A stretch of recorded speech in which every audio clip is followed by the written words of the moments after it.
cardiovascular system, heart diseases and things like that. You will know why this is important. But the background to it is I have worked with heart patients. I've done research on stress and things like that on heart patients. And at one time I was a consultant to the cardiac rehabilitation program in SGH for quite some years. And from that we published another research paper where we do stress management strategies with people who are stressed and manage a lot of people who have problems after their heart attack. So, and like I said before, my background is in preventive medicine, and one of my missions is to help people understand their body and to take steps whereby they can protect themselves from disease and ill health. That's why I gave this kind of talks. So, as a refresher, you know, from very earlier on, you have this famous father of medicine, Hippocrates, who say that if you hit the bone, a lot of diseases can be treated. And you know that heat is useful in a lot of disorders. That's why physiotherapy make use of heat. A lot of physiotherapists do that. And we have used hot and cold compressors. The other thing is frequency.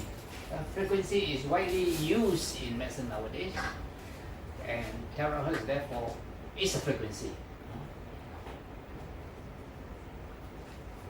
And of course terahertz is not confined to this device. It's used in health, science, military, agriculture and communication. Your 6G is terahertz. And recently terahertz 6G has been investigated for safety, found to be very safe. So that is further evidence that indeed this is what we say it is. So just kind of to focus, this is the visible light from red or indigo all the way to purple. Yeah. So this is the visible range, this is the infrared area, this is ultraviolet. Of course, you are familiar with ultraviolet. A lot of elderly gentlemen, because of cataract operations, have to wear dark glasses. Not they want to be yentao, but they have to protect against ultraviolet rays. Okay? And of course, X-rays and all this gamma rays and all that are very penetrating. They can damage your cell. Infrared is safer. Infrared goes into the microwave, which you are familiar, and radio frequencies. Microwave, everybody is familiar.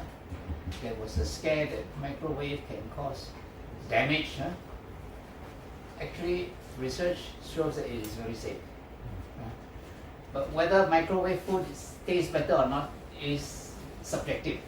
If you think it doesn't taste as good as natural, fresh food, by all means don't use it. But not because of safety reasons.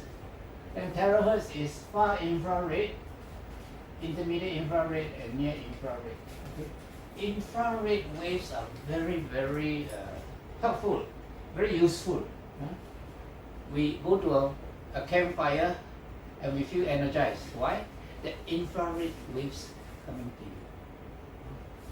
And for a very long time, infrared waves are also used in physiotherapy, also used in devices that provide help. A friend who bought the iTeraCare tells me that they have blankets that produce infrared radiation. Put on their bed, they sleep on it, gives a lot of health benefits. So infrared has all these benefits, and in fact, when you use terahertz waves in COVID-19, that's because it was discovered that infrared waves protects you against COVID-19. It actually does. It actually kills the bacteria. And so this is again evidence of the effectiveness of terahertz in COVID-19. Okay? So it shares features with microwave, and that's why it can penetrate. right? When you want to microwave food, it penetrates and heat up the food right in the center of it. So terahertz waves share this property with microwave. Okay? If you have any questions, please ask. How many of you are heart patients, by the way? Oh, I'm the only one. Heartless. You're heartless. Heartless patient. I see. So you are cold-blooded lah. Heartless, heartless. Because if you're heartless, then you have no blood, then you're cold-blooded lor. Okay, these are the features of terahertz waves that are of interest to us. And I like to point out it does not damage your tissue at all. It penetrates, but it's absorbed by polar compounds. Polar compounds are conductors of heat. Metal is a conductor of heat, right? Water is a conductor of heat. So any conductors of heat block it. That's why it is used in security. It is better than current securities scans. You see, they have demonstrated on video how this can detect things which normal security scans cannot. So this is an advantage. So the energy of these terahertz waves is equivalent to very weak chemical bonds such as hydrogen bonds and what is known as van der Waals forces. Okay, and that's why it has that effect on water. That's why you drink terahertz water. That's the result of it. And because it's absorbed by biological tissues, and different tissues in your body has different resonances. So you can see layers. You see? So in bone, for instance, they have demonstrated that terahertz wave can show 3 layers in the bone. Well, I didn't know there were 3 layers, but terahertz wave tells us that. So that's how powerful it is. See? And with tissues such as those polar tissues, terahertz shows what is called scattering. Because scattering is like a mirror, you know. When you shine a light on the mirror, it gets reflected, right? You can see yourself in the mirror. That's exactly what it is, and that's why in medicine we make use of that property. Okay. So terahertz waves can be used for diagnostic. That's when we do scans to determine, like we talk about the bone having 3 layers and all that. These are the diagnostic effect. We can use it to diagnose, to find out what it is. The other thing is it can be used for therapy, which is what we are doing it for. Okay. Now I'm not an expert in diagnostic techniques, so I won't talk about that. For that you need a radiologist who is more familiar. I'm talking about therapy use of terahertz. So you probably know this already, but these are the things that matters to us in this lecture. Terahertz resonates at the same frequency as normal human cells, generating millions of vibrations per second. It's a combination of Chinese and Western psychology technology. The Chinese part has to do with meridians and energy flow and all that, which increasingly is accepted. You know, there is evidence to suggest that meridian channels do indeed exist, and it is used in a lot of techniques used to treat, for example, like autism. For example, in acupuncture, there's a scientific evidence for it. For example, psychological techniques also.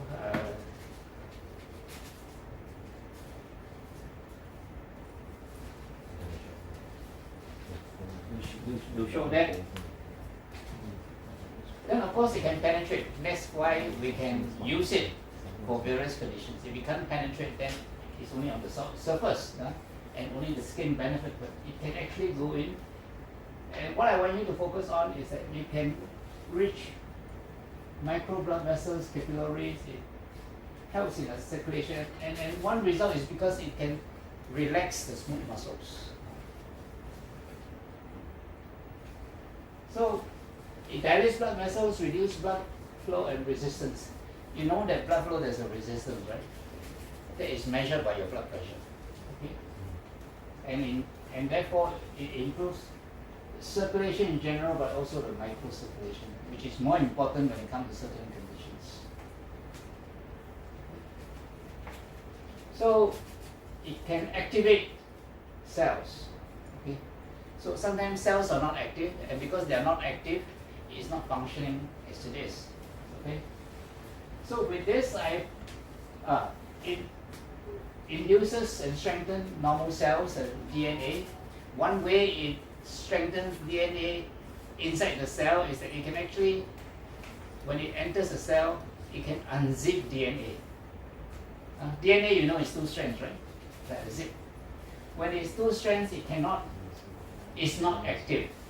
That is, it's not producing the chemicals, the neurotransmitters, the growth factors or whatever, the inflammatory substances that do all the things for you. So terahertz has the ability to open up the DNA and therefore activate it. Quite remarkable, I would say. So now we're gonna talk about cardiovascular diseases. These are the cause of death for Singapore in 2020. If you note carefully, the single biggest cause of death is cancer, 28.6. I want you to look at anything that you do with the blood circulation, the heart, the arteries and the veins. Hypertensive diseases 2.9, other heart diseases 2.1, strokes and all that is 6%. You add these three up is 11. You add this to ischemic heart disease is 31.5. This is more than cancer. So in other words, diseases of the circulatory system is the biggest killer in Singapore because it can cause strokes. Like I have a family history of circulatory diseases. My father had heart disease and high blood pressure, which I also have. Two of my brothers died of stroke. So it's the same thing. It depends on where the vessel get blocked or burst, right? It can be in the brain or in the heart. So it's the same thing. It's the same pathology, but in different locations, you see. Many years back, I was taking some Chinese herbs for my cough and cold. And being a kiasu person, I take extra dose. End up one day with blood shooting out of my nose. So my ENT colleague attended to me and said, it's because of a blood vessel that burst. So we traced and found out that, prior to that I was taking a lot of traditional medicine, and a lot of traditional medicine have this effect.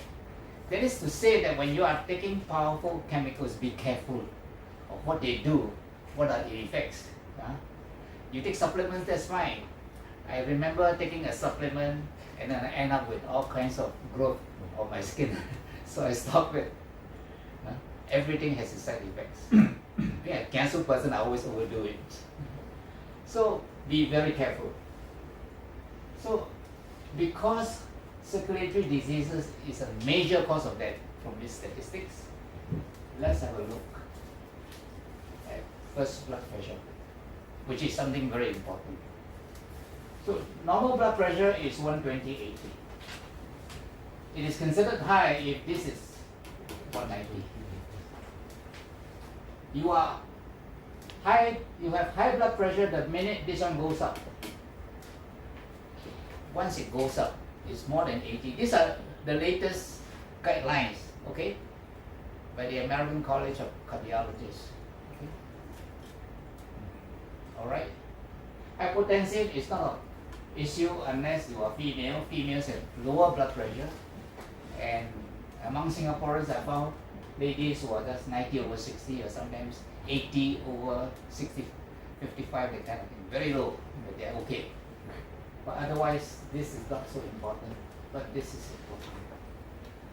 In the past, people were saying that as you get older, you have a higher pressure.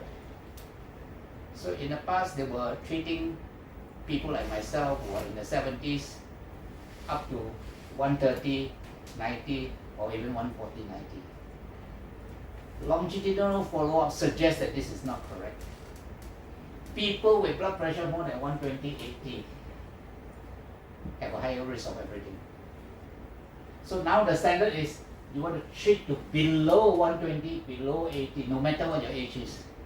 So right now my blood pressure is maintained about 110, 70.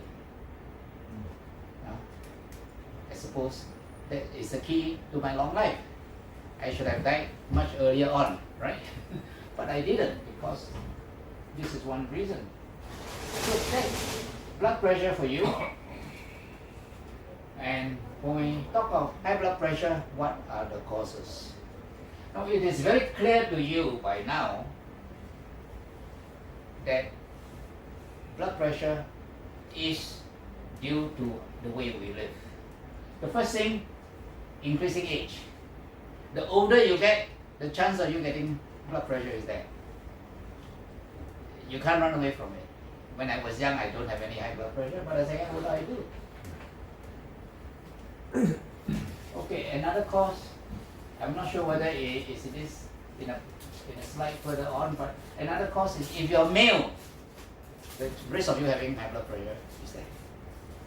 Just being a guy put you at risk already. So you got to do something about it. Lack of activity, not lack of inactivity, lack of activity. That means if you are very sedentary, you don't do anything, blood pressure will go up. It's true. Now you understand.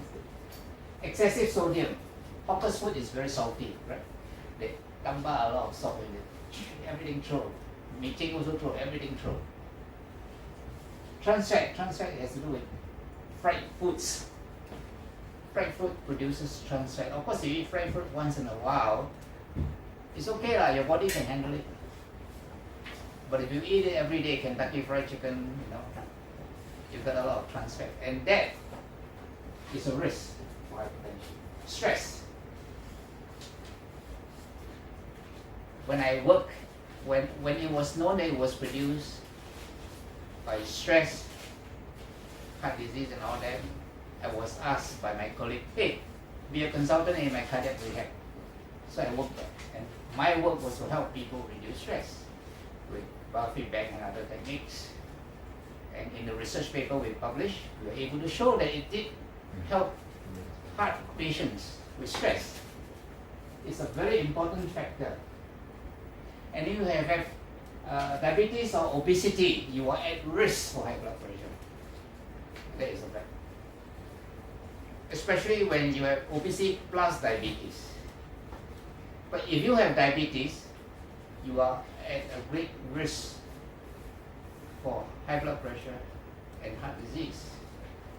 A missionary friend of mine was admitted, he was said to have a heart attack.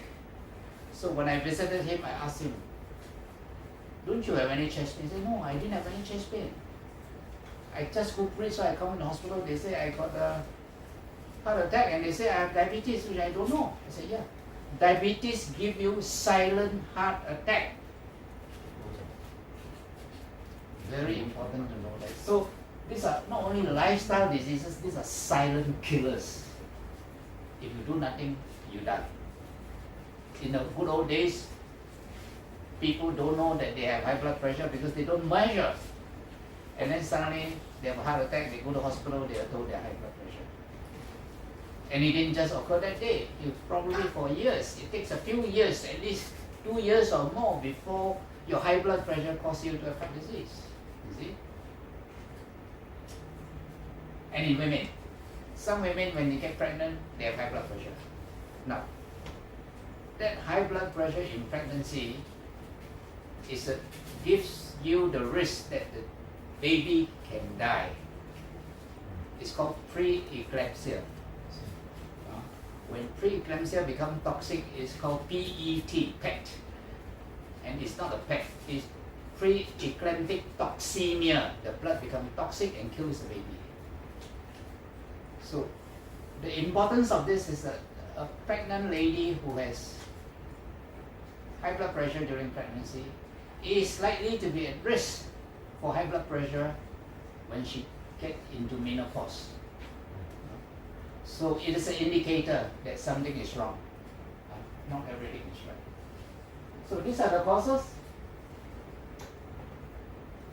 What are the complications? What can high blood pressure leads to? Well, the most important is heart disease and stroke. And it can lead to obesity and diabetes. Peripheral arterial disease, we don't think very much that it is caused by high blood pressure, but it is. You know, in diabetic, they get their legs amputated. You know, some people who smoke, when they walk, they feel painful. That's it. Peripheral arterial disease. Your arteries in your limbs, especially your lower limbs, get narrowed. You don't have enough oxygen, so it causes pain. When too long, the tissue of your legs don't have enough oxygen, they die off. That's why diabetic get amputation. It can cause retinal degeneration. You know, the eye surgeon look into your eye, they're looking for hemorrhages caused by high blood pressure. They are looking for a lot of things associated with high blood pressure. And it can cause loss of memory, same reason. You know? It causes blockages, it causes bleeding, it causes a lot of conditions, and as a result, you become demented. No fun, huh? It can cause erectile dysfunction. In fact, there were some cases where people were detected to be high blood pressure because they were not able to perform. And when they can't perform, the most single important factor is high blood pressure. Because high blood pressure causes a deposition of atheroma in the arteries. And when you have atheroma in the arteries and narrowing in the artery, there's not enough blood going into the penile tissue when there's supposed to be an erection. And when it can't go in, it can't erect. This is important for males. Of course, it also occurs in females, but it's not so dramatic. Huh? So there you are. Serious. Hypertension is serious. Treatment, what can we do about it? Reduce processed food. Take fresh food. If you can, switch to a vegan diet, but it's not a compulsory recommendation. I myself is not a vegan, I'm quite happy with it. There are conditions why some people can or cannot become vegans. Exercise is extremely important. Okay, I can't emphasize it because that will reduce it. Then regulation of stress. Many techniques like meditation, mindfulness and all that are able to reduce blood pressure, and this is what I specialize in. I help people to do that. My books on stress and panic attacks tells how you can use these techniques to reduce your blood pressure. Then there are medication. Medication, there are many types of medication that are useful in blood pressure. So the earliest medication were beta blockers. Beta blockers were the first group of medication that was used in high blood pressure. The problem with beta blockers was that it caused a lot of side effects. You get very tired, you think your pulse is very low, and if you are a male, you can't perform. Erectile dysfunction is a side effect of beta blockers. I used to complain about that to my cardiologist, and so now we have better blockers. We have better medication, calcium channel blockers, which are much better. They don't give this kind of side effects. Then ACE inhibitors. ACE stands for angiotensin converting enzyme. it has to do with the enzyme called angiotensin produced in the kidney that raise your blood pressure, okay? Or angiotensin receptor blockers, okay? So this also produces side effect, but over the years we discover one thing. All these medications are adjuvants to one another. And adjuvant is a very interesting phenomena. That is, you use two medication. If you use an ACE inhibitor, you need so much dose. You use an angiotensin receptor blocker, you need such a dose. But if you give half the dose of both given together, somehow their effect is double or even triple, you know. So this is called an adjuvant. And I'm now on two different medication. I'm on ARB and a calcium channel blocker, which together, very low dose, give me a bigger effect and lower my blood pressure. So you really need to see a proper cardiologist. You can't do it by yourself, and a GP cannot do it too. So my colleague helped me after many years to find a good combination for me, and I'm on that combination now. So iTeraCare radiation can help, but iTeraCare medication cannot be dosed properly. That means we don't know how many minutes or how many will give you the effect. So because of that, if you have heart disease, if you have high blood pressure, don't depend on that. Depend on medication more reliable. Because the dose response curve is consistent and we know. See? Because it's based on scientific data and statistics and all that. So that's how you deal with blood pressure. Next, we deal. How does the iTeraCare therapy help? I'll come to that in the later stage. Okay. Yeah? In fact, it's covered in the earlier slide as well. Oh. But we'll talk about that later on. So, heart disease, there are many kinds of heart diseases. One, there's a coronary artery disease. When your coronary artery, I have a diagram later on to show you what coronary arteries are narrowed. Okay, coronary artery disease supplies the heart. These are the arteries that give blood and oxygen to your heart. So your coronary arteries can be affected, and then high blood pressure can, or heart disease include ischemic heart disease. Now ischemic heart disease and coronary artery disease are two different things. When your coronary artery disease, your coronary arteries can be narrowed, but your heart is normal. Otherwise, your heart tissue. Ischemic heart disease indicates that your heart suffers from ischemia. Ischemia is lack of oxygen. When your heart has not enough oxygen, it dies off. Like for example, I've done a scan on my heart, and I have ischemic heart disease. That was at 2004. And you can see that the bottom of my heart, the tissue, there's no live tissue there. It's dead tissue. So that is ischemic heart disease. Your blood muscles actually die. So your blood muscles didn't die, okay? Then you don't have ischemic heart disease. You can have blood pressure, you can have any other things, but you don't have ischemic heart disease. And then there's valvular diseases. You know the heart has valves. I'll show you later on. And if your valves don't function properly, you need to do something about it. So they may not function properly because of disease. In the days when people were poor, you may not have heard of it. Rheumatic fever can give rise to valve diseases. Okay, syphilis can give rise to valve diseases, and a lot of other things can give rise to valve diseases. Then there are disorders of rhythm. Your heart beat at 60 to 80 per minute, isn't it? So some people who have abnormal heart rhythms, they can beat very fast, very slow. They have abnormal patterns, some fast, some slow. So this is a whole subject by itself, and all doctors have to memorize all the patterns so that when they see an ECG, they can interpret it.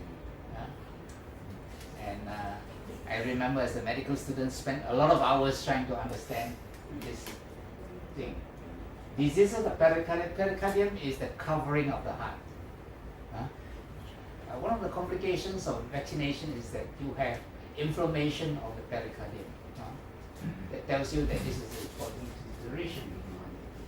Then aorta. Your aorta, the big vessel that comes out from the heart and supplies your entire body almost, can also give rise to diseases.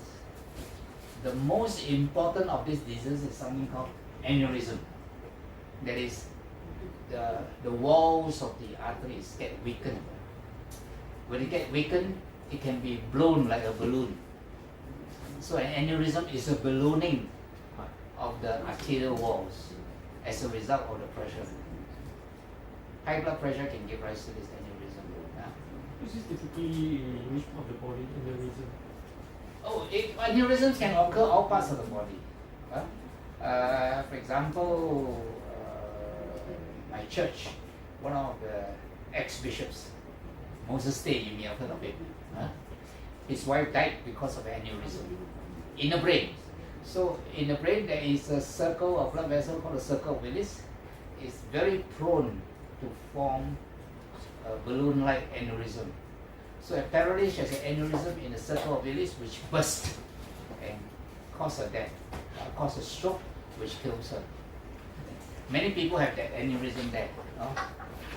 What's that fellow? King Siket. It was thought that he had. At least I heard rumors. Don't take it from me as a fact. You want to repeat it, please check. Google for the fact. But that was my impression, that he had aneurysm. So, aneurysm in the aorta are common. There are two causes of it. One is syphilitic disease can give rise. One is the aneurysm that is more commonly due to the blood pressure. So this is how a heart looks like. These are the four chambers. No, 1, 2, 3, 4. This is the aorta. This is the major blood vessel that comes out of the heart. The blue one is the right system. The right system supplies your lungs. Okay. So these are blood that are not oxygenated. They come back carrying carbon dioxide from the tissue, then goes to the lung, come back oxygenated, red, go to the left ventricle, then go to the rest of the body. Notice that all the four chambers are protected by valves.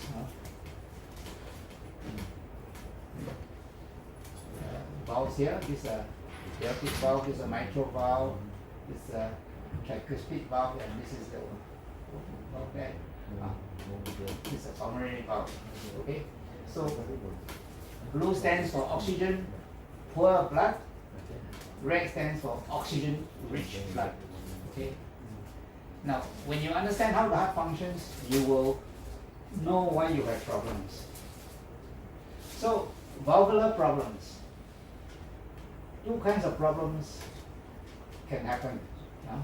Stenosis, then narrowing due to disease. Normal opening is like that. If it doesn't open properly, it looks like that. Regurgitation, so usually happen on the left side. So blood goes through, there's still leakage. The thing is, when the left ventricle pump and send blood to the aorta, it also send blood back to the left auricle. It should come here and here, right? This direction, right? But when it pumps, it goes there and it goes back there. And then when it relaxes, this is supposed to be closed. But because of the pressure in the aorta, this leaks back. So there's leakage when there is regurgitation. So that's what happens when your valves are damaged. What are other problems? This is aneurysm. Normal, it should be like that. When there's an aneurysm, it balloons out. The danger, of course, is when the aneurysm bursts, you bleed like crazy. Internally. Huh? Internally. Yeah, internal bleeding. Who was it? Some prominent person died of aneurysm sometime back. I can't remember the name, but somebody who is known to most people. Died of migraine. Can't remember the name. How can one tell when you suffer from it? Huh? How can one tell when you suffer from it? It's an emergency. Oh. If you can't get to the doctor in time, you bleed too much, you die. No, I mean as in external symptoms that What? a person when is It's bleeding- sudden. You don't know. If the thing causes pressure, you may have symptoms because of the pressure it puts on the organs. But it can be without symptom. It can happen very suddenly. Is it possible through physical examination, like when you press somewhere If- If there is any symptom and you check or you do a scan or whatever and you discover that there's an quickly do something. Okay?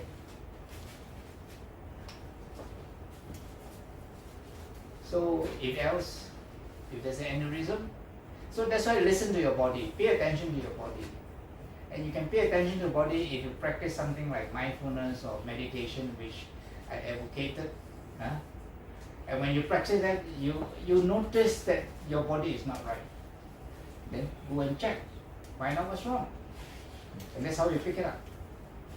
So all the conditions I'm talking about in this lecture is about conditions to do with our lifestyle and mostly are silent killers. If you don't know, it just happened. This is atheroma. This is to do with cholesterol. These are a normal one that's look like that. When it's blocked by your cholesterol plaques, it is like that. So this is a high power picture of the cholesterol plaque. Normal blood flow is like that. Once a plaque is there is turbulence blood flow, which adds to the problem. Notice that the plaque is below the cell wall of the arterial. This is arterial cell wall is below it. Notice that once lipid and cholesterol get deposited there, it also attracts a lot of other things. Foam cells, smooth muscle cells, lymphocytes, collagen and proteolyticans. So it's a mixture.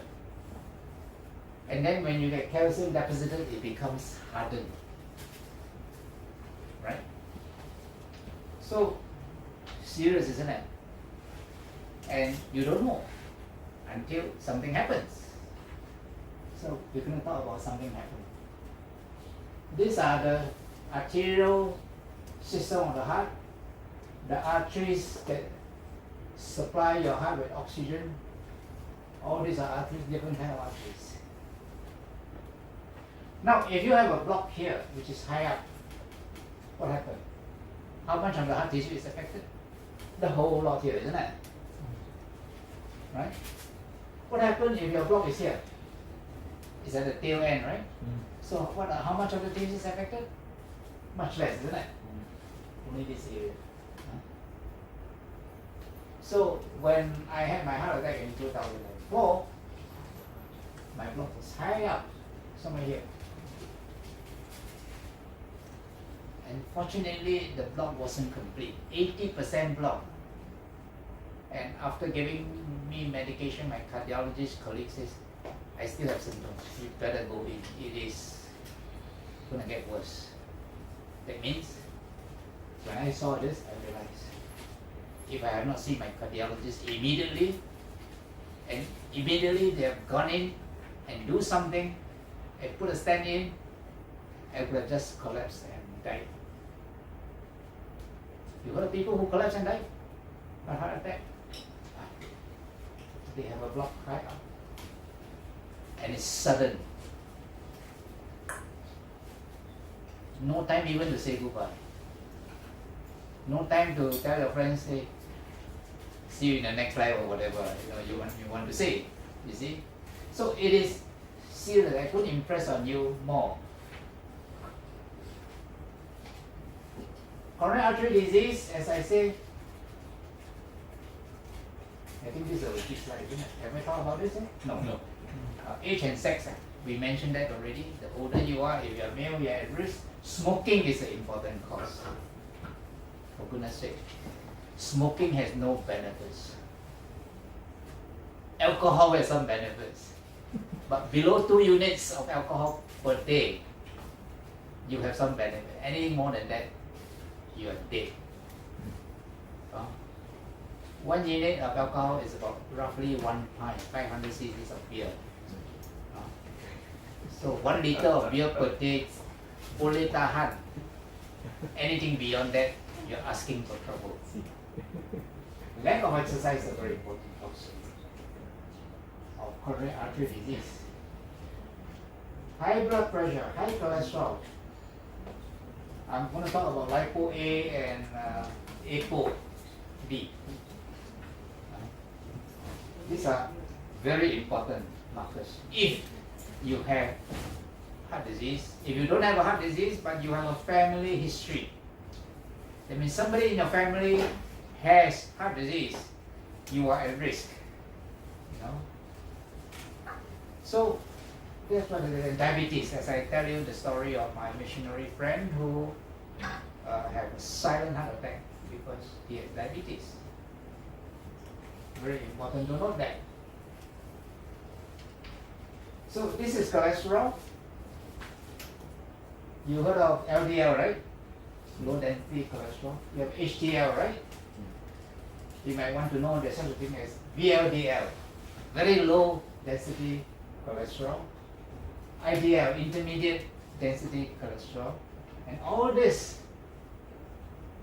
are bad cholesterol. They cause you to have atheroma, or the plaques that give us what disease.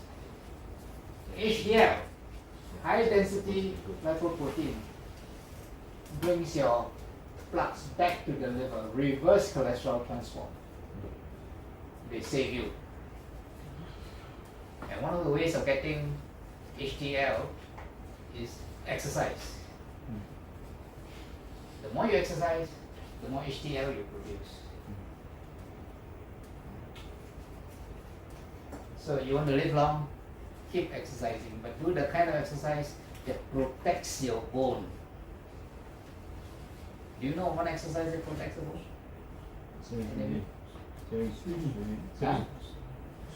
Swimming.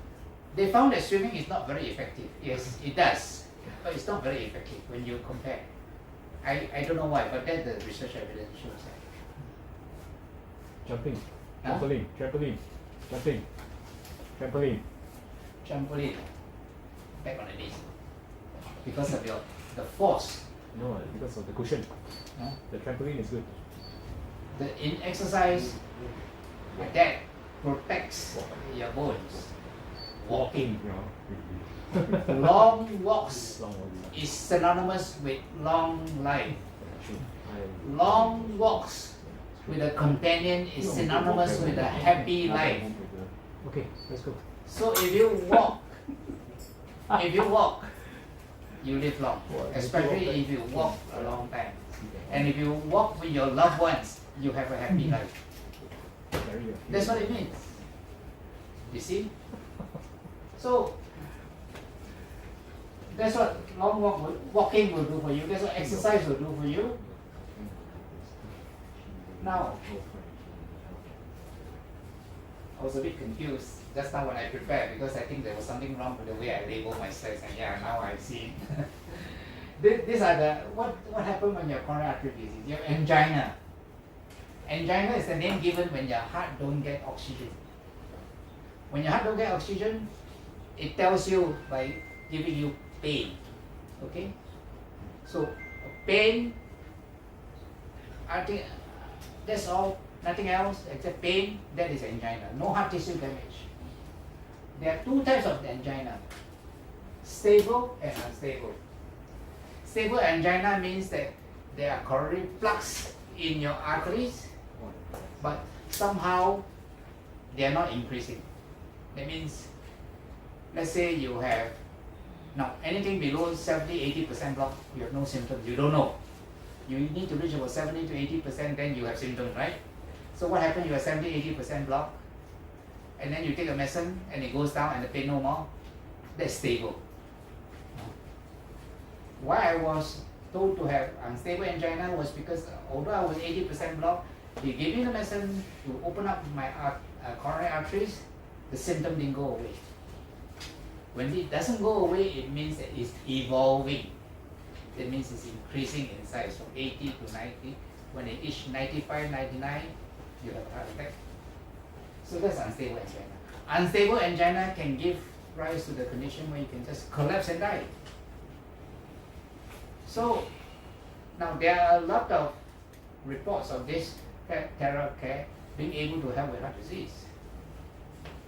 Those cases, I must warn you, is because of stable angina. Just like taking a tablet of GTN or whatever to open up your heart vessels. So yeah, this will work.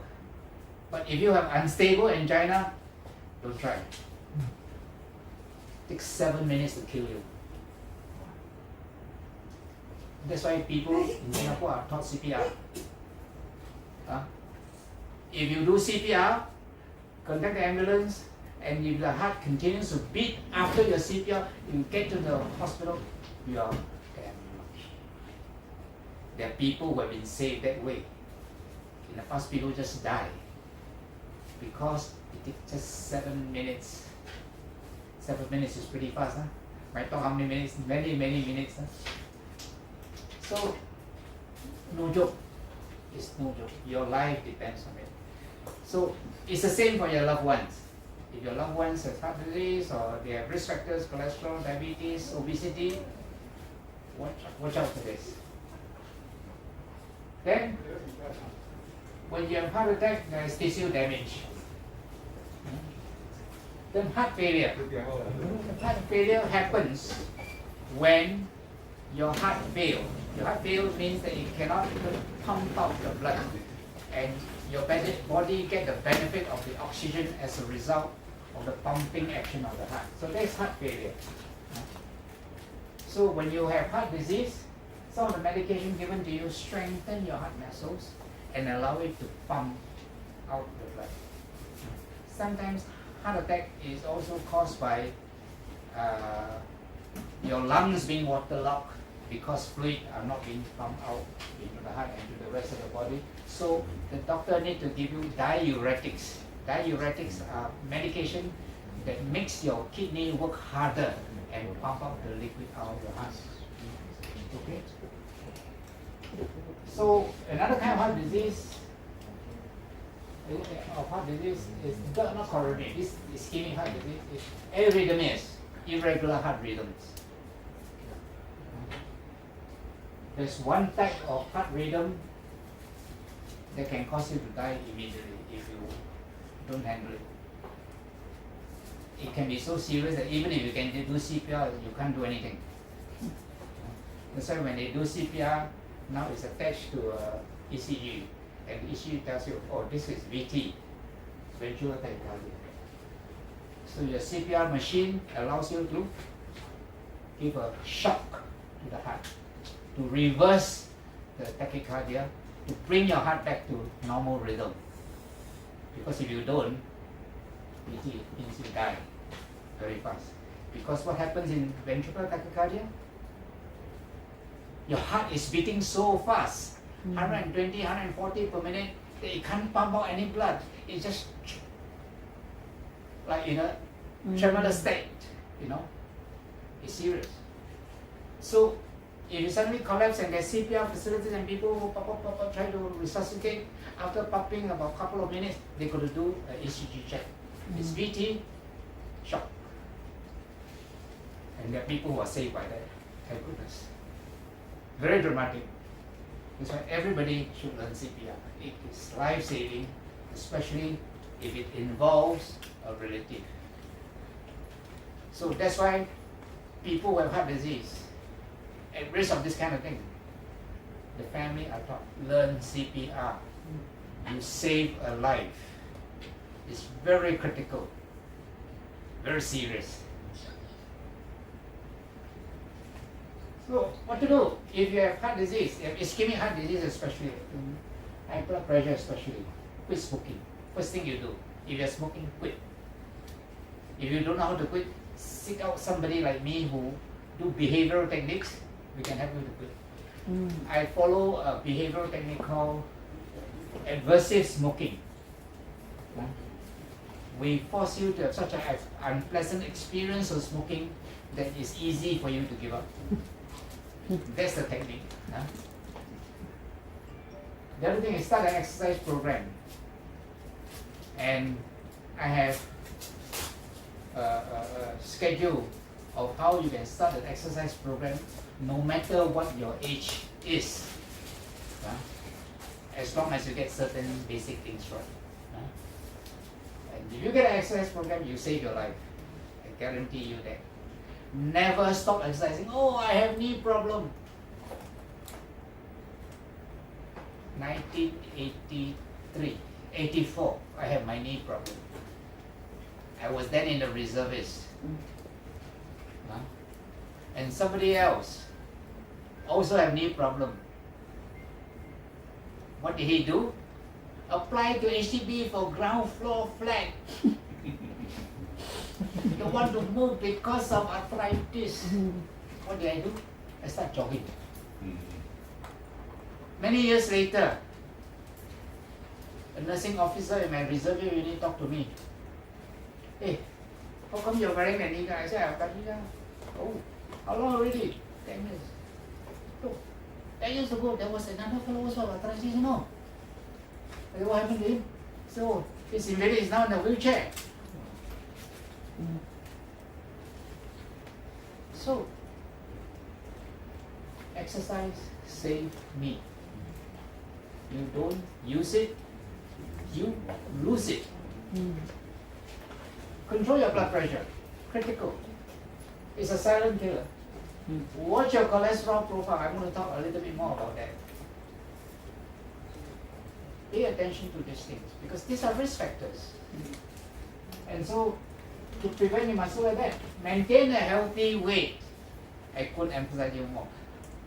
Food is good. A lot of us is on a seafood diet. You know what's a seafood diet?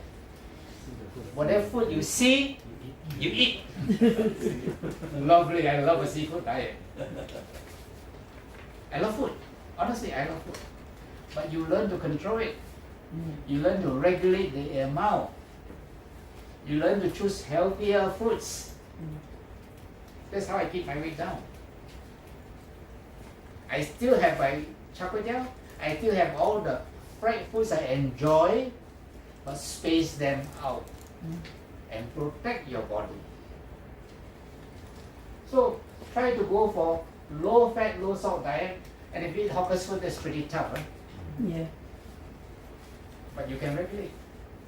How do I regulate it? Ask for soups. Soup usually has less salt. Right? That's how you can regulate it. And make sure you have plenty of fruits and vegetables. And go for whole grain rice, whole grain bread, and things like that. Cut down on it if you can. Cut down on carbo if you can. Reduce and manage stress. That's what I was good at. That's what I do. That was my role when I was in the cardiac rehabilitation unit. I was helping heart patients to reduce and manage stress. A lot of heart disease has to do with anger. I remember one Malay technician. He was an excellent technician, but he was so angry. He was angry with his sister that gave him problems. She's a mental patient anyway. So he got a heart attack because he's so angry. So I teach him how to manage his anger. And so has a lot of other people with anger problems. Another was a Chinese guy. He was angry with everybody because he's an angry father. So everywhere he go, he find angry bosses. Oh, because he's a woman. Then he got a male boss, also angry. Can't be sex.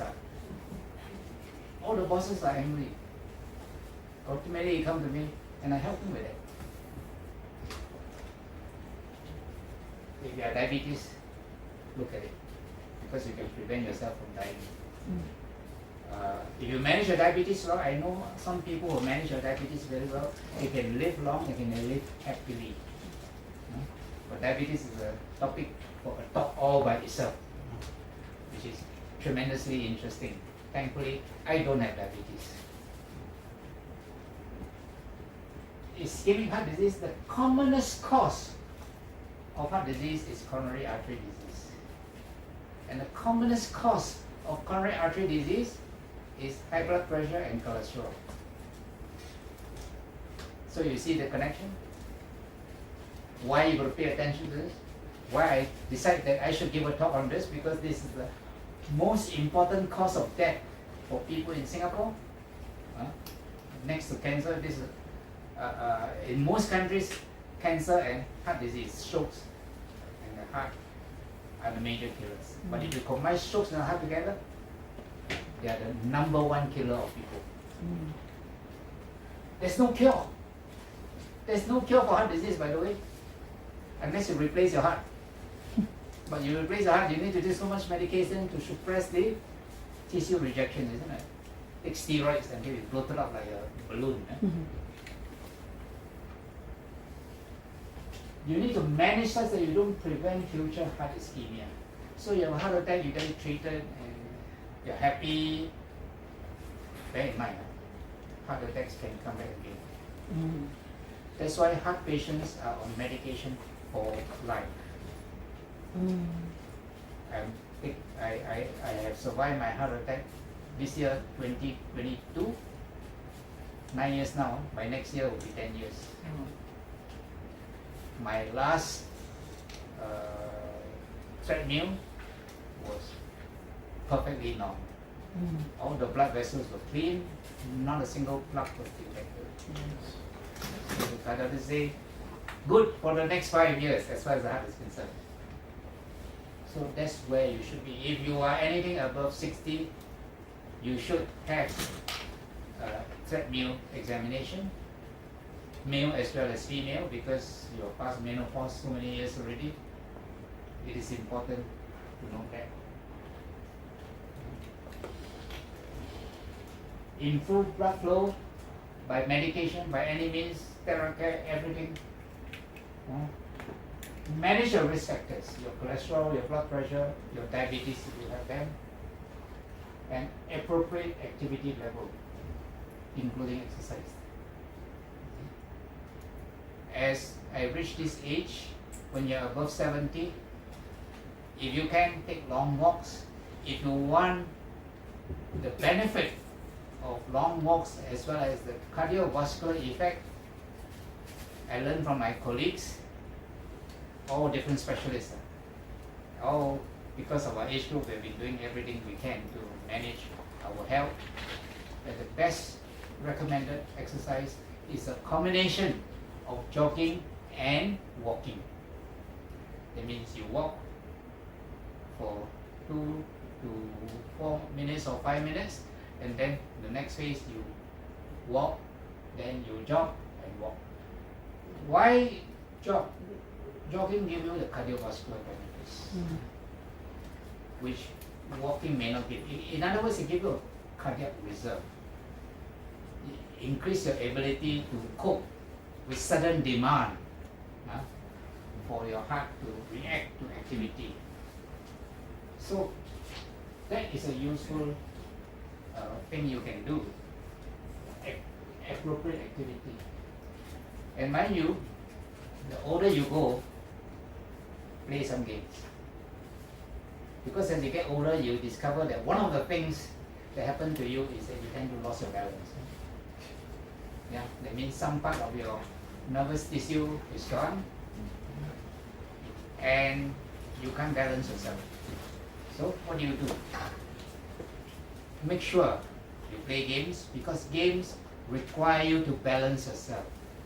You don't have to play football. You can play a slow game of tennis. It's better to move your joints and your body in different direction. Or play golf that requires you to twist your body around, balance and all that. So, or dancing, if you still can. For that you require a partner. So this helps you to maintain your balance, and that helps you to have a lifestyle that you enjoy. So there are many ways to increase the blood flow to your heart. Medication, control of blood pressure, medication for cholesterol, medication to regulate your heart rhythm. And of course this one, angioplasty. Angioplasty means to reduce the blockage. So you do that with a balloon. And then stent. Stent is to put a wire netting on the walls of your artery to hold the artery in place and to prevent build-up of flux. Bypass surgery, lifestyle change. That's what I was working on in the cardiac rehabilitation unit. So this is insertion of stent with balloon angioplasty. So that's what happens when you're diseased. You got narrowing because of the flux, right? You insert a balloon with a netting, the stent in it. One stent is quite expensive. If you do it in private hospital, it can cost you a lot.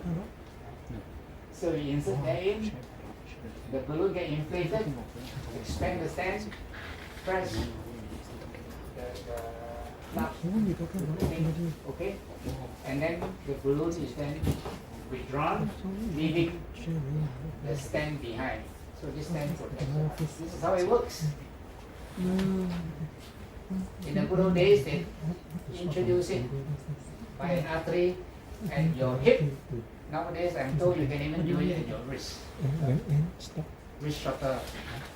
And the hip, it goes through, pass through your kidneys, pass through everything, go to your heart, and then this one direct, much shorter distance.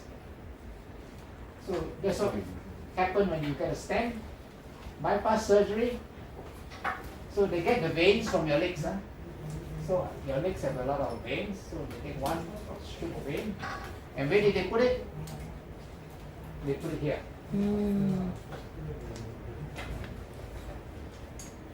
By putting it here, blood from the aorta go through this vein graft, bypass the obstruct arteries.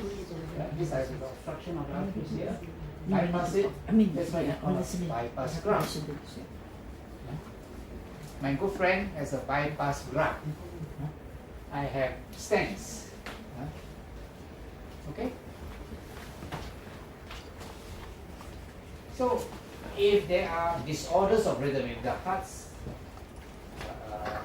rhythm is abnormal, that's what we do. We can medicate and we can ablate the focus. In other words, the rhythm is due to the conduction system of your heart.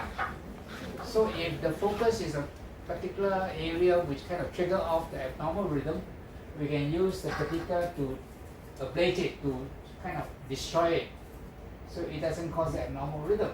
And of course we can use a pacemaker. Of course nowadays there are a lot of sophisticated procedures which I don't think I want to go into, but these are the more common sense ones that you can understand. Okay? Cholesterol, the good and the bad. There's so many stories about cholesterol that I think it's important that we understand what are the latest findings. So all of you know about the bad cholesterol, the LDL, the good cholesterol, HDL. Okay? But you hear doctors keep saying APO A, APO B, and all that. What is APO? Now you know. Lipo A is a type of LDL with an apolipoprotein A. And apolipoprotein A1 is a component of HDL. ApoA1 is the one that brings the cholesterol back into your liver. ApoB is linked to a LDL, it carries fat and cholesterol. So this is associated with LDL. So the ratio of ApoA1 and B, that's what some doctors look for. This is considered a marker for heart disease. Some people look at the ratio, some people look at A1. Up to you. We don't normally do it on everybody. For everybody, we do HDL, LDL, but as you see in the diagram earlier on, there's VLDL, very low density lipoprotein. It was considered to be important, but nobody measures VLDL. But it was found that this and this are very sensitive markers. So if you have heart disease, they will measure it. First, for example, I got mine measured. That's good. Yeah. So if you're a heart patient, you got to know all these things so that when the doctor measures it, you know what it means. Now, this is a picture. LDL, ApoB, the bad one. Yeah? So this carries the cholesterol and all that. So you've got a bad one. This is lipoprotein A. Lipoprotein A is when the ApoA got attached to it. Wow. When it gets attached to it, That's a dangerous one. bring it back to the liver. Oh. See how your body manages it. Support your body to function normally. It will save your life. What is the goal of treatment? Not absorption. Well, earlier on, we do absorption to block the absorption of cholesterol. There are a lot of medication that do that, and also prevent cholesterol by doing restriction of food that have cholesterol. It won't work. It won't work. I promise you, it won't work. That's true. Waste your time. You know why? Your body produces 1,000 milligrams a day. Already. One egg is 300 milligrams. Only 20% of your body, of your cholesterol, is contributed by your diet. When this came out some years back, I said, ha ha ha, thank God. I love eggs. I go back to my eggs. You can take up to 5 eggs and it's still alright. Per day? Yes. Oh, I thought 2 is less. No. If you eat more cholesterol, your body produces less. You don't eat, your body only produces so much because that's what your body needs. Gotcha. Cholesterol is needed for the production of stress hormones to help you cope with stress. Cholesterol is needed in all the hormones that has to do with sex. All the sex hormones are cholesterol based. Testosterone, estrogen, they're all cholesterol based. Your brain, most of it is made up of white matter, which is cholesterol. Oh my God, now we know. So, your body needs cholesterol. You see?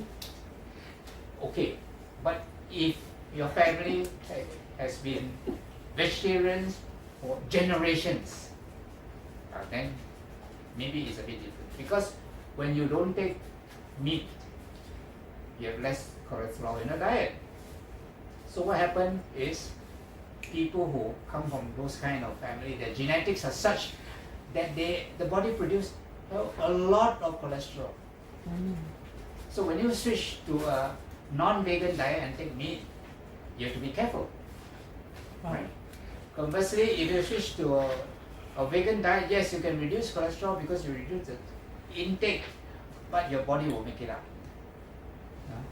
There are many issues to do with being vegan, which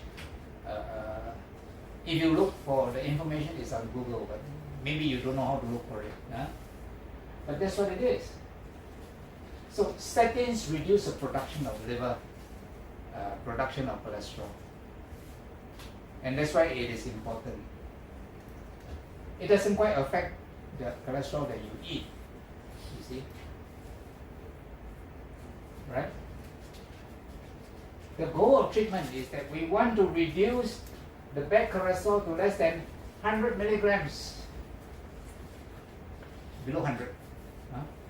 Your good cholesterol is due to your exercise. Must be more than 40, but preferably above 60. So, one problem with statin is that a lot of people complain of side effects, especially muscle cramps. there are things like CoQ10. CoQ10 occur naturally in your body, you know. But as you get older, CoQ10 get less and less and less. CoQ10 let you have more energy and prevent the side effects of statin. And for a time, people thought that statin can contribute to dementia. Huh? You heard this scare? You probably have, huh? But further research has shown that it does not. In fact, it's the reverse. Statin actually protects you from dementia.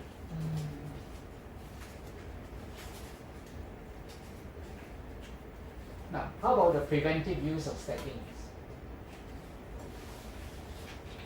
So, a lot of people in the past, they were given a blood test, high cholesterol, they were prescribed statin even though they don't have any heart disease.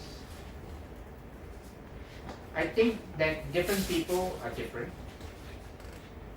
In fact, the conventional thinking is do nothing unless you have heart disease. You may be those that can live with a higher cholesterol level as long as you don't have heart disease, as long as you don't have hypertension, then perhaps live with it, but monitor. Make sure that you remain healthy, be actively exercising. Yes? Isn't the best way to eat egg? I read that the egg, to get the nutrients from egg, is best to eat it boiled. Is that the best way to eat egg? Eggs. Yeah. As far as I'm concerned, it doesn't make any difference. Unless you're looking at other things, other vitamins that may be present in egg yolk. Egg yolk contain a lot of vitamins, which if you eat it hard boiled, you may not get.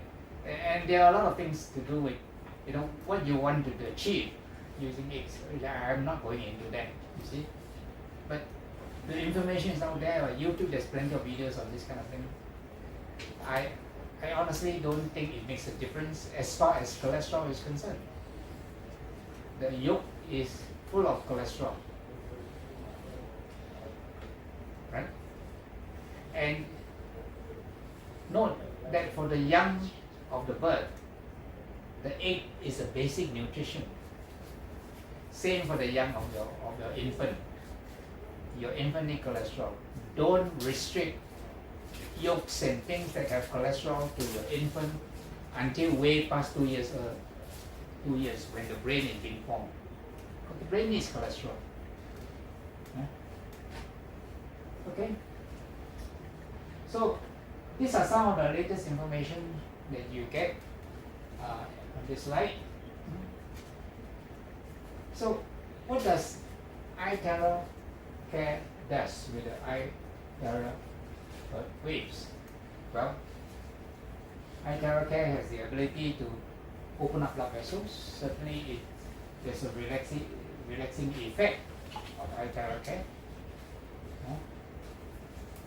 Then we know that terahertz waves has the ability to stimulate the production of nitric oxide, which is a transmitter that open up your blood vessels. Nitric oxide is in medications such as Viagra and related compounds. They open up. That's why Viagra is used in diabetics nowadays, not because of anything but to open up the blood vessels. So terahertz waves have this effect. They stimulate repair of myocardium. That's what terahertz waves can do. And judging from the various accounts of people with stable angina who kind of radiate themselves with terahertz waves, it probably activates HDL action, thereby reducing the plaques. Provided your angina is stable. Unstable, please see your doctor and get attended to straight away. Don't hesitate. And reduce psychological stress. A lot of it is mind-body connection. That's why in my books I always stress that. So that is very important. Psychology has a lot to do with the heart and heart diseases and blood pressure and cholesterol and all these things. Stress can produce high blood pressure. Stress can produce a rapid pulse rate, can produce a lot of things, you see.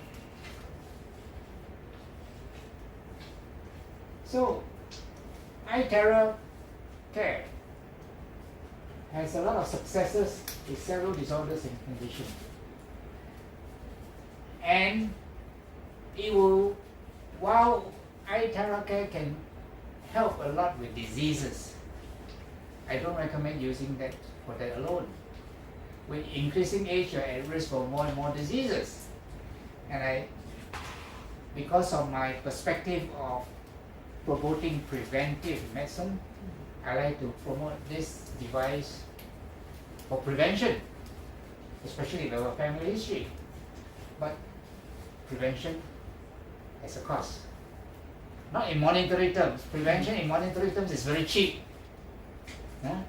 Exercise is very cheap, right? You don't have to pay to exercise unless you want to go to a high-class gym and pay the kind of fees there. Fine, go ahead. But it's free. The cost of not attending to your own prevention of your health is more costly.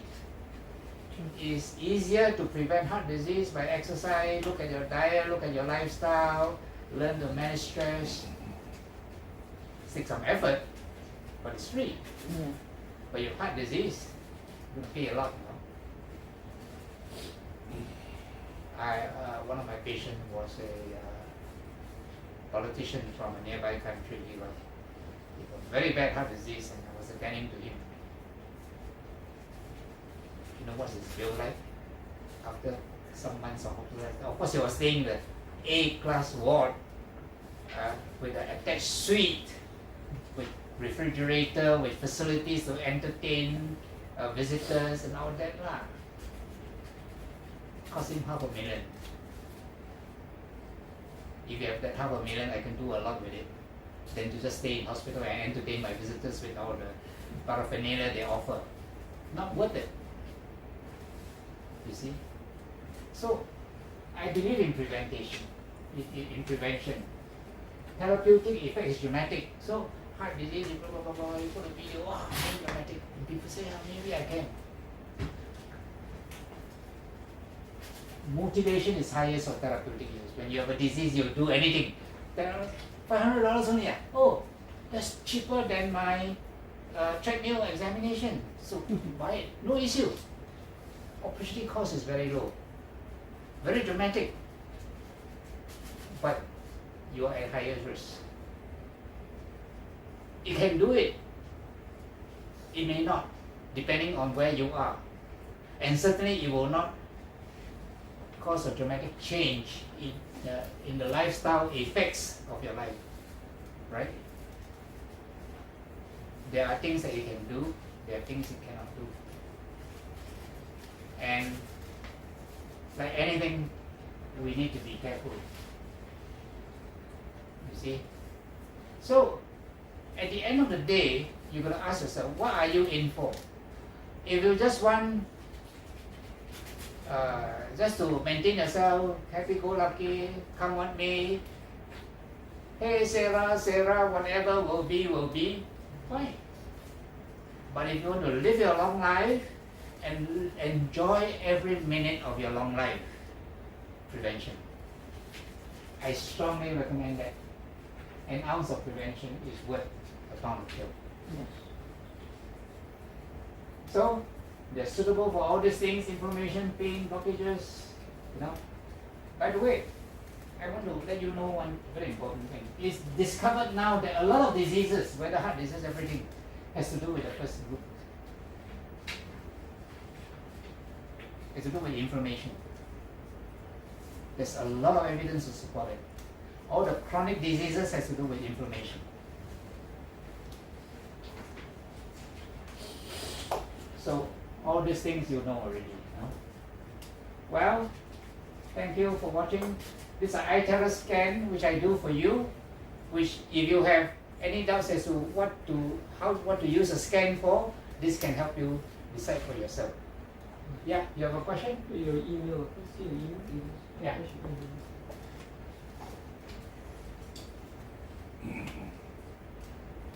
So you said your slide just prior to this that it's not suitable for congenital conditions. Huh? Okay, people with congenital heart. Congenital heart disease. That means they are there since birth. Yeah. Okay. So those with existing, I mean not congenital, typical people. Which area to start to do the? Which area to start? There are in the people who recommended you to buy will have given you a PDF document that tells you different condition, right? That's correct. There is Yeah. also a general scan where you do about 6 or 10 steps, right? Yeah. You can do either one. Okay. I use it on in a general scan, general body scan, paying particular attention to the things I'm concerned about. My skin, my heart, my prostate, which are areas of my concern, right? And this basically and generally, and my bones, yeah, because I have arthritis. Can it renew or regenerate?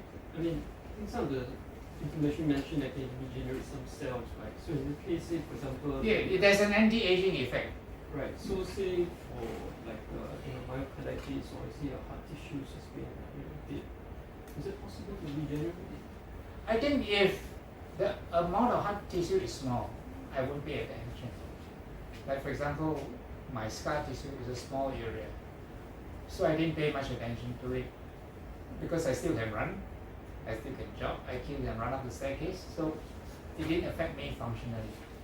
But if you're concerned about that, I would combine this with the use of anti-aging medication. That means stem cell products combined together, very effective. See, there's a result of an experiment where they perfuse a heart patient with stem cells. This was monitored very closely because they were doing research. So they perfuse the heart with these stem cells injected, and after the perfusion, within a few days, no more stem cells were detected in the blood. But the regeneration of the cells still carry on. So when they examined the blood, they found that the stem cells actually stimulate the production of a lot of growth factors. You see, your cell is able to repair not because of any stem cells, but also it stimulates the production of all the growth factors. And you need to repair a particular tissue. You need several growth factors, not just one. Several. And it's these growth factors that continue the repair even though the stem cell has disappeared. You see? That is the effect you want. You see? And that effect is biochemical, it's at the site. That is what we want. This can help lah. It may make it faster, it may be more consistent or whatever, but whatever it is, this thing is very hard to. This thing is like agar, you know. There is no standardization as to how much you gave at what dose, at what distance it is radiated, then you will produce a consistent effect. It's like taking supplements, you see. Like somebody say, oh, I have high cholesterol, I take curcumin. Say, yeah. The curcumin depends on where you buy it from. The quality is variable. I have a heart disease. I don't really depend on that. I wouldn't take my medication because I know exactly. See, my cholesterol now is total cholesterol is below 100, which is very good. But I can't depend on a supplement now because the standardization is notorious. I wouldn't depend on it. No, this is good. So you supplement, you know.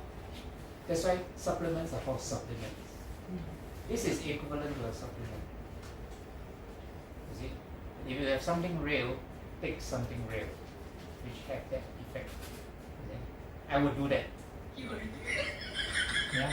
Any other questions? Dr. Kok, I ask you, when you're talking about the eggs, right? Is it children, adults, and all got limit, like eating the eggs? Yeah. Okay. Yeah. If you read a lot of articles by a lot of physicians, their minds are totally changed now. In the past, we cannot take eggs because of the cholesterol. So I used to take eggs but without the yolk until the new results show that yeah, it's safe. So I take my 2 eggs regularly. One doctor even say, yeah, you can take 4 eggs. Yeah, because your body produces 1,000 what? If you take in the diet, your body will produce less. And there are days when I take 2 eggs. I remember one day when I have my 2 eggs and my friend say, we don't need an egg, try to have 1. So I take 3. And lunchtime I take another 1, 4. Nothing happened. I didn't die. Thunder and lightning didn't happen. No, the important thing is you got to understand that cholesterol is natural. That's why your body produces it. Unless you have a family history, unless there are some abnormalities that cause you to be obese. There are some families that everyone is obese, and it's not due to diet, it's due to some abnormalities. See? If it's that, then be careful lah. Just make sure you are not at risk for any disease lah. For example, beef, coconut oil, was taboo, right? Don't take coconut oil. It's saturated fat, and beef you cannot take because it's red meat and all this kind of thing.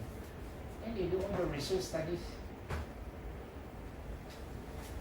To thousands of people, everything, and monitor them, their trajectory. Boleh, can't see it. Beef is safe. So now they are saying that, and in fact, long ago there was this study, of Irish cousins. You know Irish people? A lot of them migrated to the States, right? So they compare the Irish cousins in the America, in New York City, office workers, pen pushers, executives, compared with the cousins in Ireland, farmers, farm workers and all that. Cholesterol, everything all same lah. Diet about the same lah, Italian, Irish. But the cousins in New York have more heart attacks than their cousins in Ireland. And it was from that study that we began to realize that it has to do with activity. The cousins in New York are less active. In fact, this has been done many times. There was also another study that compared 2 companies. One company, the employees were more active than the other. And you see this difference as well. So that's why these are all lifestyle diseases. How you live a life. There's a tiger outside, I don't want to go out and walk. Fine. Whether the tiger is there, I don't know. But as far as I know, nobody got killed. So if a tiger in the street prevents you out to go out and exercise and do your normal things, fine. In my book on panic attacks, I described an elderly lady who was housebound for years. When her husband come to see me, say, can you do a housebound? I said, no. If a wife wants treatment, ask her to come here. Because if I go to the house, I only encourage her to be housebound. So she came. She came to me. And I'm half Teochew. She speaks Teochew. So I speak to her in Teochew. Oh, she loved it. So she connected with me. And eventually I told her, hey, you need a life lah. You're afraid that your daughter will grow up and you miss a daughter. I pursue man. You want a grandchild? Let your daughter go, you have a grandchild. And the Chinese love grandchildren. So she grew up. And the last I saw of her, She was enjoying. She joined church. She was Nice. playing cards with friends, Really going out for meals. She's enjoying my life. That's what I do as a physician. Whatever I do, I document it in my books. In my books, a lot of case history, Mm. of actual people with actual diseases and True what they life do with their story, yeah. lives. Right? Okay. Any other question? I'm good. Yeah, thank you. Huh? No questions? You conduct your class in Mandarin In English mostly. only mostly. Yeah. Uh, to do it in Mandarin, I can, but I need an translator to translate everything in Mandarin. Then I can do it. At one time, I was looking to do that because somebody wanted it in Mandarin. So I was doing some of my stuff into Mandarin, but mostly in English. Yeah, I have to. Any other questions? No questions. So you all understood perfectly. Okay, very good. Thank you. Because they need a referral. It's not launched yet.